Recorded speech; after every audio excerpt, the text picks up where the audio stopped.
So today, part of our class is coming up on how to create this cool little garden guide.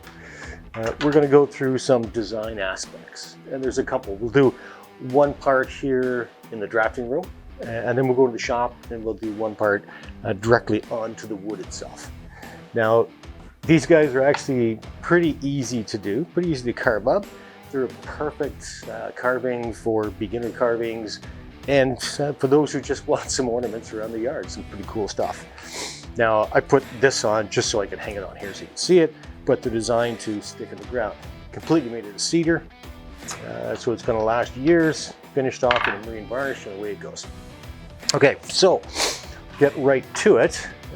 What you first have to consider is the size of the piece of wood you pick up. So I pick up wood that is cedar, 8-foot lengths, and it's about 8 1/4 across, right? So I'd have to make my mark on the size, being all the way across the page. I wouldn't draw on the page like that, but the measurement would be about 8 inch. Now, if it's a smaller one, you just make a smaller one. It's not a big deal. But that's where I'm starting with because of the size of wood I have. Now, again, if it's smaller, you just make it smaller. Really easy and simple pattern to start off with the top of the mushroom. Usually right about the center. Now you can mark it with a center line if you wish. You don't have to, but it's always nice to have a center mark of some sort to say, okay, this is where I'm going to start off. So I'll start my arch, and I would go down and bring it around. Put a little bit of a curve right there. Back up around, and back up. That's the head of the mushroom. That's this design. There's multiple designs we're going to go through, but that's this design. And then just simply rotate nicely. Nose, again, the nose can be multiple shapes. This is the simplest one to start with, and it resembles the nose, a little bit of color, and it comes alive. Now you want to put the actual body itself, so go in about 1.5 inches on either side where you're going to start it off. Curve it inwards and go out at the bottom. Now this is a little shorter guy, and you see up there, these guys are round on the bottom. He's a little bit more flatter, which I find is pretty cool because they sit right into the grass and actually look better than this design. This design, don't get me wrong, it's pretty cool. It's fun, but I like this design better. And this is the one we're going to do in the shop. Now, to do the mouth, you can simply just make a curve, piece on either side. Simple. Now, if you want to increase that and make a mouth that's open, just put a loop underneath, do a center line to go across here, and then draw in where the teeth are going to be.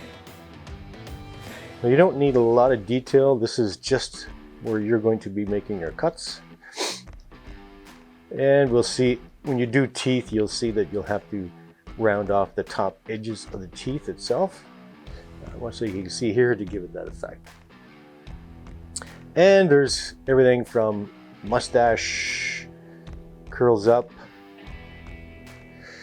to you name the design you wish to have. Now this is one option of how to create that design with a flat bottom. Now let's just flip this up and take a look at another one. So we won't bother marking it off or measuring it off because we take it for granted that you've got it already. So let's add a little bit of a Paris flare, I guess you could call it. So let's, this way, move it down, a little heavy on that side, curl up. Put the nose about there, the head about there, down, move it up. And if you wanted, you could put a little ball up here. You can take a mustache and put it straight across, and you can just put a smile on. Much like that basic smile, right? It's pretty simple smile. You'll see how we darken it up to give it more color. So if you wanted to add a little goatee, just simply, and these are cut lines that you're going to make in the carving, and you got yourself a little goatee. Again, stake on the base, and away you go.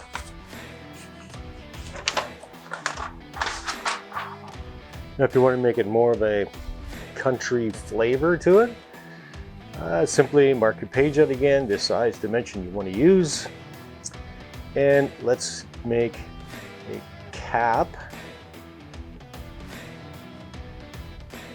and then do another cap underneath. This time it's a bigger cap, big spot for the nose, and a big cap. Connect these two lines. Nose will be here. These lines that are here are designed as underneath the brim of the cap. About 1.5 inches in, maybe less, depending on how you feel. Move it around, square it off if you wish. Put a smile on them. You get another one.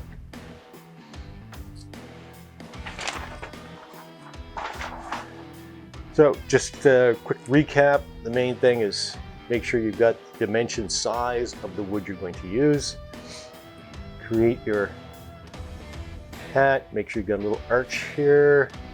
It can be more pronounced, as you can see in some of these if you wish. Put a nose on them. Down. If you want to just round it, just round it. And make him a long body or a smart body and put a smile on his face. Now the smile can change. It can be frown, it can be many different things. Okay, and that's basically the basic design. Now we have loads of other ones that we've done. You can see here with a bow tie down underneath. There's some with ties, there's some with bow ties, there's some with dresses, necklaces, you name it, you can place on it. So what I like to do, and I always carry around a book. You can see right here with some notes. Now this book is my little sketchbook. I have a bigger sketchbook that's upstairs. And that's the one I use when I sit down and have coffee, late at night and I'm just chilling out. And I come up with a design, I'll draw it out on the sketchbook.